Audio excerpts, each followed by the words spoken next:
$7 billion US, the early estimate of the physical damage done to infrastructure in Jamaica from Hurricane Melissa. Prime Minister Dr. Andrew Holness provided the update to the nation Tuesday in Gordon House. Dwayne Anderson watched the sitting and filed this report.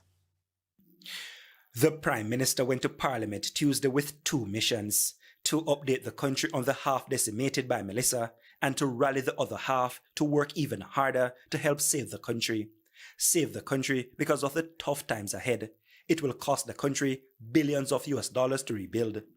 Physical damage to housing, commercial buildings, roads, electricity, water, and telecommunications infrastructure is estimated between 6 to 7 billion US dollars, equivalent to roughly 28 to 32% of last year's GDP, last fiscal year's GDP.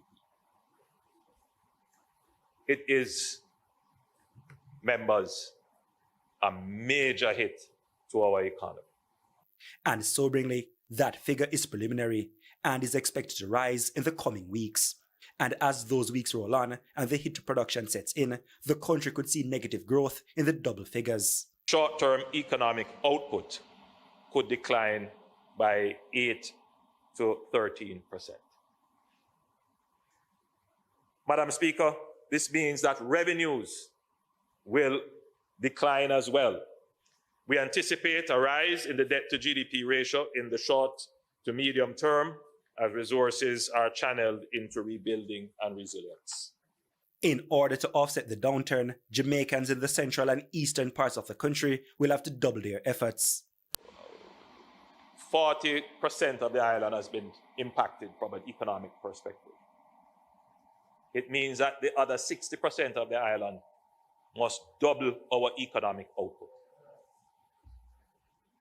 Fields destroyed in St. Elizabeth, in Manchester, in Westmoreland must be replaced by fields brought into production in St. Thomas, in St. Mary, in Clarendon, in St. Catherine. But this call to Jamaicans to work harder so soon comes amid the background of complaints of national trauma. The Prime Minister had this to say. This is not insensitivity, it is necessity. Reviving production, reopening tourism, and restarting commerce are essential to restore incomes, rebuild confidence, and mitigate the wider economic shock. Those persons who are opposed to us going back to school and going back to work, get that out of your mind. Get the economy up and running right away. That is the only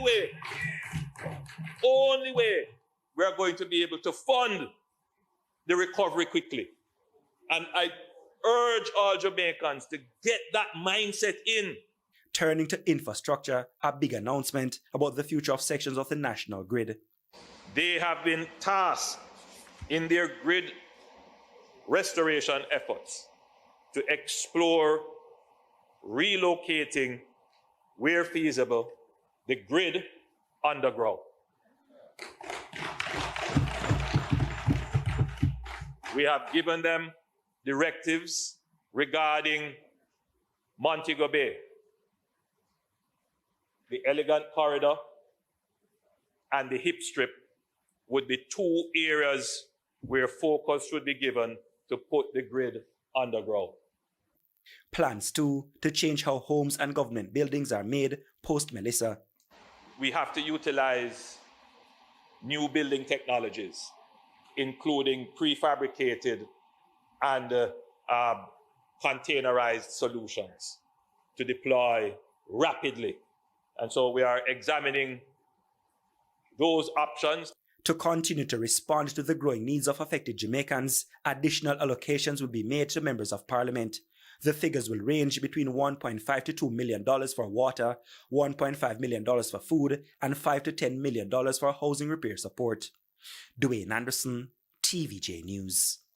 In the meantime, the Prime Minister moved to dismiss concerns from members of the opposition that politics may come into play in the distribution of state relief. The issue was raised in Parliament Tuesday. Details in this report. On Monday, an impassioned plea for help for their constituents by members of Parliament for North East St. Elizabeth and South St. James. Collaboration and the coordination on the ground is not reaching our people in South St. James. The hurricane has wreaked substantial damage, and it's important that there is equitable distribution of resources.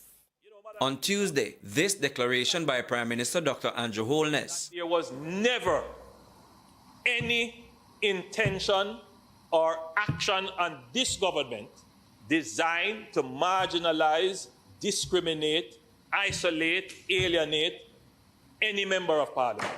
Dr. Holness has come under pressure for simply flying over areas in East Westmoreland decimated after Hurricane Melissa. His response: it is only a matter of logistics why I was not able to land in Darliston or in White House. My friend, if the helicopters could have landed me there, I would have landed there, and I would have been by your side if I could find you. There was no attempt whatsoever. And the suffering of Jamaicans in your constituency, the suffering of Jamaicans in the constituency of North West St. Elizabeth is of concern. There are constituencies over here that we have not reached. Southern Trelawney, we haven't reached.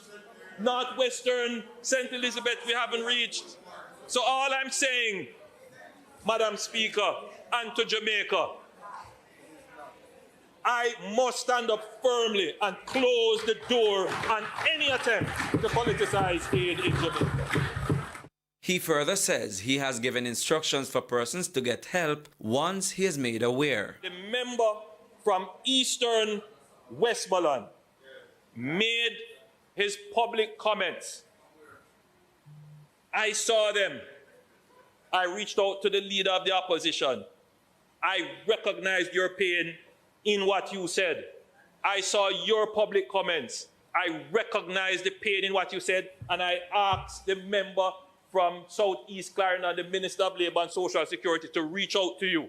It's why he stressed there won't be any politicization of the distribution of aid. As far as I'm concerned, every Jamaican is entitled to the aid that comes in and to the spending of the government. There will be no politicization of aid. It never happened in COVID, it never happened in Beryl, and it will not happen. Prince Moore, TVJ News. Prime Minister announced that the Office of Disaster Preparedness and Emergency Management, ODPEM or ODPEM, is now reassigned to the Office of the Prime Minister. This realignment establishes virtually a single point for emergency logistics and further tightens coordination with relief partners. This is about speed, Madam Speaker. The new arrangement will accelerate the distribution of relief supplies in the aftermath of Hurricane Melissa, better serve the most affected communities, and restore normalcy as quickly as possible.